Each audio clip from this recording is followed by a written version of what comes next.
All right, and howdy there, viewers. My old chubby dog, Paulie. I love that dog. Well, let's talk motorcycles. I am the current owner. Hey there to all my fans out there, all 6 of you.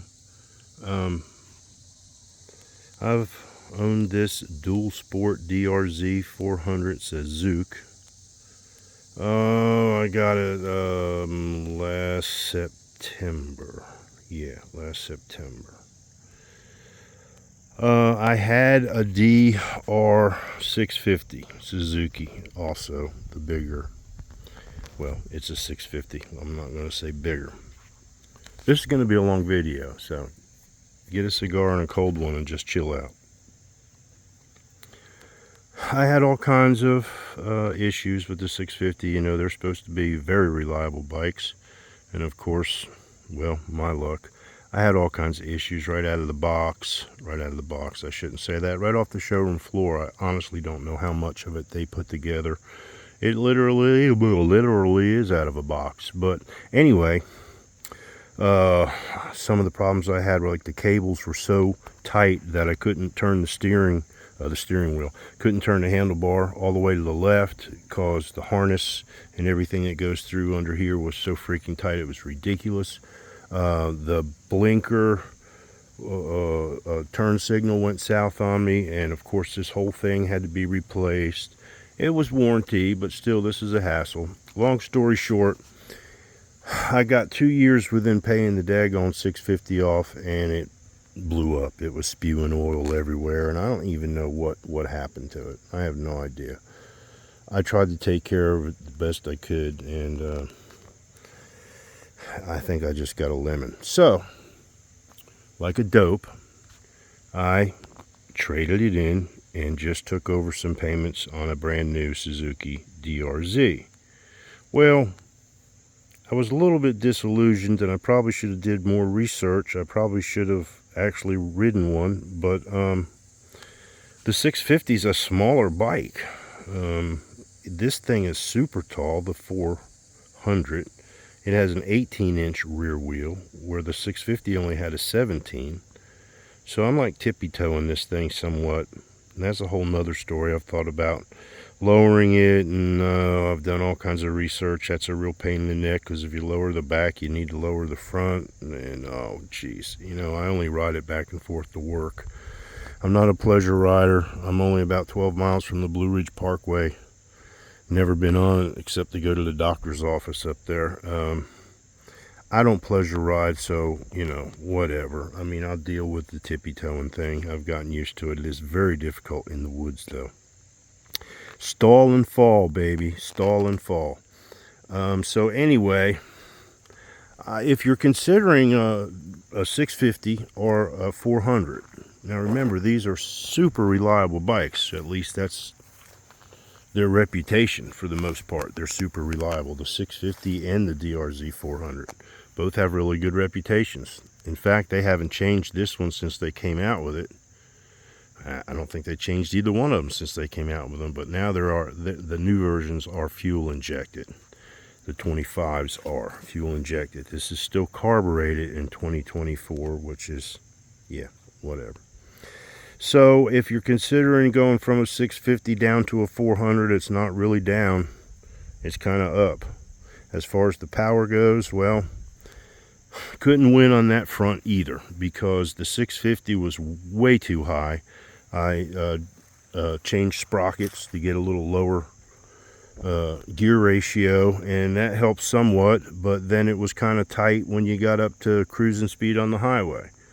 This one's the exact opposite. It's perfect around here, but I don't know what in the heck second and third gear are for. It has a very limited gear range, and man, does it need a sixth gear so bad, because when you get up to 55 and you're in fifth gear, it's already kind of tight and starting to scream. I can't imagine going 70 miles an hour very far on that thing. And plus the handlebars vibrate, and I would get a little bit of a what do you call it, carpal tunnel tingle.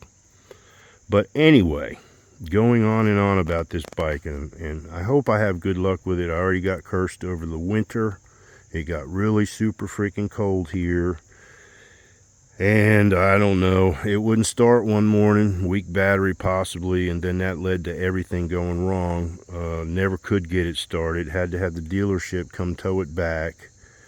Tried to troubleshoot it myself and found out that the fuel petcock on this thing is vacuum operated. It's not gravity like all my dirt bikes when I was a kid. And the 650, I might add, the 650 I had just had a regular on-off reserve type fuel petcock, but this one is vacuum operated. So something happened to the vacuum and it wasn't getting any fuel. Even if I had a good battery, which I did, I bought a new battery and trying to troubleshoot the thing, only to find out that buying a battery wasn't going to help me at all. So anyway, they changed that under warranty.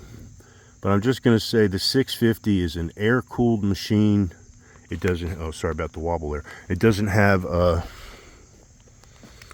this thing is just so loaded with crap that can go wrong. I hope I'm not cursing myself, but it is air-cooled.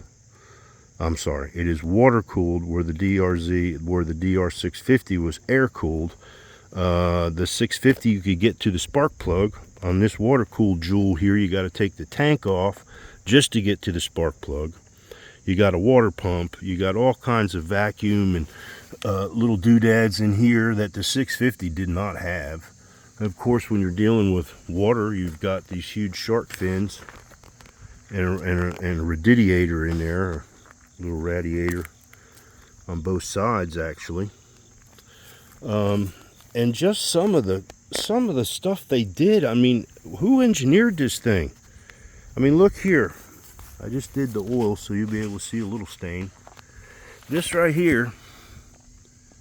And let me get on the other side. Now don't forget now, this motorcycle has motor oil in the frame. See this bolt right here? Is this thing still hot? No, not too bad. That bolt right there, see that? That's a drain plug for oil. Okay? Don't get any on the pipe. Don't get any on the pipe. Yeah, right, sure. You know, you can be as careful as you want to be, and there's no way you're not going to get some oil on that exhaust pipe. And it's mind-boggling how much crap it has on it. It has a switch so that you can't start it with the kickstand, with it in gear. Wait, this is the kickstand switch. If you put it in gear and your kickstand's down, it'll die. It's got to be in an up position to engage that switch. So something else to go wrong, right? It's got 1,000,001 doodads on it, and right now I have 3,025 miles on it. The rear tire's getting there already. I ordered one today. You know, I do live on a dirt road, a long, nasty, muddy dirt road, so that's why the bike looks like I'd get in the woods with it, but I really don't. But that's why I don't have a road bike either.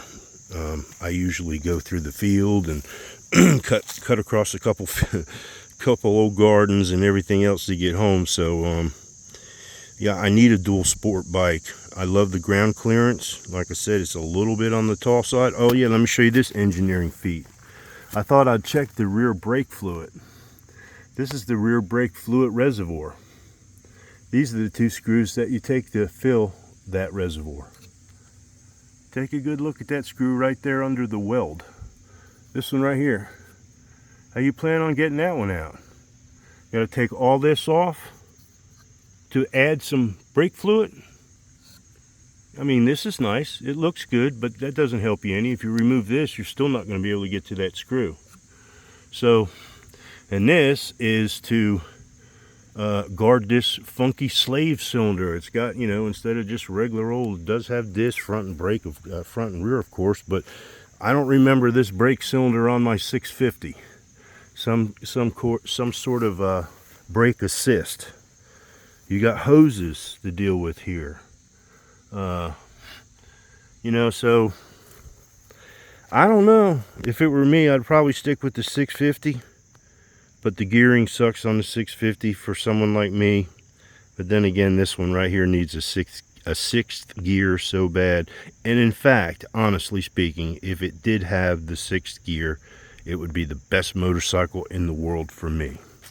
Still haven't found the best one yet. Still searching. Let's hope I can get this one paid off before it blows. Thanks for watching, everybody. Yeehaw!